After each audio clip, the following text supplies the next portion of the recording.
Hey everyone, welcome back to the channel. In this video, I'll show you how to properly fill out a Bank of America paper check so you can write one correctly and avoid mistakes. To get started, take a blank Bank of America check. In the top right corner, write the date. Use today's date or a future date if you're post-dating the check.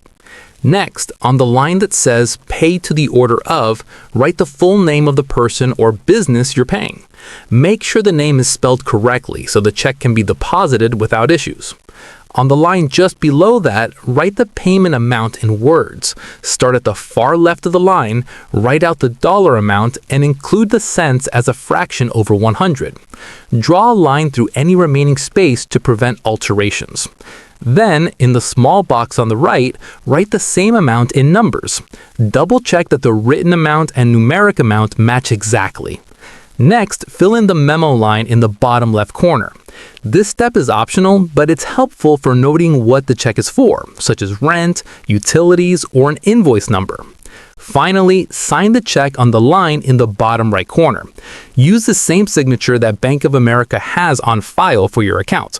Without a signature, the check will not be valid. Once everything is filled out, review the check one last time for accuracy, then it's ready to be given or mailed to the recipient. That's it for this video. If this guide helped you learn how to fill out a Bank of America paper check, make sure to like, subscribe, and leave a comment if you have questions.